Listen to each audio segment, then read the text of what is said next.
Kwa majina anaitwa Chilumba Christopher Chilumba. Nasoma kozi ya Film and TV Production. Documentary niliyoshinda kwenye Tasuba Awards ilikuwa inahusu taasisi ya sanaa utamaduni Bagamoyo, Tasuba.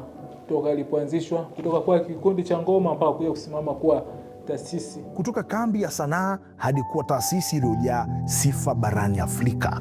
Safari ya Tasuba ni hadithi ya ushindi wa utamaduni wetu. Safari hii ilianza kama ndoto ndogo baada ya uhuru, ikiwa na lengo la kuhuisha sanaa za kijadi zilizokuwa hatarini kutoweka. Katika uandaji wa dokumentari sikuandaa mwenyewe. Kwanza ukianzia na kwenye maandalizi ilibidi nimfuate Mr. Epi Maki Rwanda Mizambwa pamoja na mwalimu wangu Dau Picha. Niliwafuata, nikawashirikisha, nikaongea nao, wakanipa ushauri, lakini pia walinisaidia kupata ratiba ya watu ndio wafanyie interview, ambao mmoja wapo alikuwa ni mkuu wa chuo Dr. Elbert Makoe na Mr. Kiza.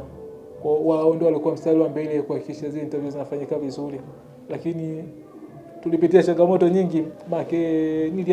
Niliplan kufanya muda, lakini nimekuja kuikamilisha wiki 2 kabla ya mashindano ya Tasuba Awards, kutokana na ratiba za mkuu wa chuo. Hakuwa kisafiri, ratiba za chuo zilikuwa zinabana. Sometimes tulikuwa tunakosa vifaa kwa ajili ya kufanyia production, kwa inabidi tusimame.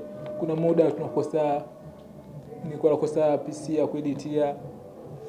Kwa hiyo kazi imechukua muda mrefu sana, lakini moja ya faida niliyoipata katika documentary hii ilikuwa nilijua namna gani ya kufanya kazi. Nimejifunza namna gani ya kufanya kazi baada ya kufanya kazi na Dau Picha pamoja na Mr. Epi Maki Rwanda Mizambwa. Hiyo ni moja ya faida niliyopata, lakini faida ya pili nilipata kukijua chuo kwa ndani, kiundani zaidi, maana sio vitu vyote vioelezewa na mkuu wa chuo, makamu mkuu wa chuo na mwanafunzi. Niliweka kwenye documentary, niliangalia vile vitu muhimu ndio nikawa organize kwenye documentary. Lakini kuna vitu ambavyo kwa kweli naweza kusema ni vya muhimu, vya msingi, hususan kwa jamii ya Tasuba, ambavyo wanapaswa kuvifahamu. Wengi tunajua tu Tasuba ni chuo cha sanaa na utamaduni, lakini tulikuwa hatujui kilianzaje, kilipitia nyakati gani hapo katikati, vitu gani ambavyo vilikuwa vifanyika mara kwa mara katika taasisi. Kwa hivyo ni vitu ambavyo nipata pia kujifunza. Nipata kazi ya kufanya kazi na mkuu wa chuo kabla ya staff. Hicho ndio kitu kikubwa ambacho mpaka sasa hivi nakifurahia na najivunia. Chuo hiki kilianza baada ya vikundi vya taifa, kikundi cha taifa cha ngoma na kikundi cha taifa cha sarakasi na cha tamthilia vilipovunjwa. Chuo hiki kilianza pa mwaka 1980. Kozi zote zinazotolewa hapa zina ithibati ya NACTVET. Mpaka sasa tuna kozi 3 ambazo zina ithibati. Tuna ile ya sanaa za maonyesho na ufundi, visual performing arts, lakini tuna ile ya uzalishaji wa filamu na vipindi vya television, film and TV production, na ya 3 ni ile ya teknolojia ya muziki na sauti. Pamoja na changamoto nyingi nilizopitia, lakini nikipenda kuwashukuru watu wafuatao. Kwanza kabisa Dr. Elbert Makoe aliyekuwa mkuu wa chuo hiki, makamu mkuu wa chuo Mr. Kiza, Mr. Epi Maki Rwanda, wengi wanamjua kama Mizambwa, mpiga ngoma wa kimataifa.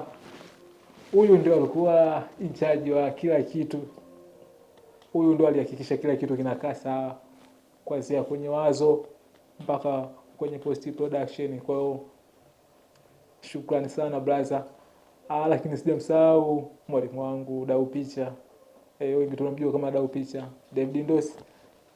Yeye alihakikisha upande wa interview unakaa poa pamoja na sauti. Lakini pia nipende kuwashukuru ofisi ya habari wa Taasisi ya Sanaa na Utamaduni Bagamoyo. Wao pia walikuwa bega kwa bega na mimi kuhakikisha jambo hili linakuwa linatimia. Kitu nachoambia walionitazama na wanatamani kujiunga na Taasisi ya Sanaa na Utamaduni Bagamoyo TASUBA. TASUBA ni nyumbani kwa vipaji. TASUBA ni nyumbani kwa vipaji. Na ni mahali sahihi kwa watu wanaosoma sanaa, filamu na music production. Kwa hiyo msisite kujiunga na Taasisi ya Sanaa na Utamaduni Bagamoyo. Nilikuja TASUBA na begi yangu, lakini naondoka TASUBA na tuzo ya best documentary. Kwa hiyo niwakaribishe tu. Karibuni sana sana sana sana. TASUBA ni nyumbani kwa vipaji. Narudia tena, TASUBA ni nyumbani kwa vipaji. Una kipaji chochote cha sanaa, usiogope kuja, usisite. Njoo wakusaidie ukuze kipaji chako.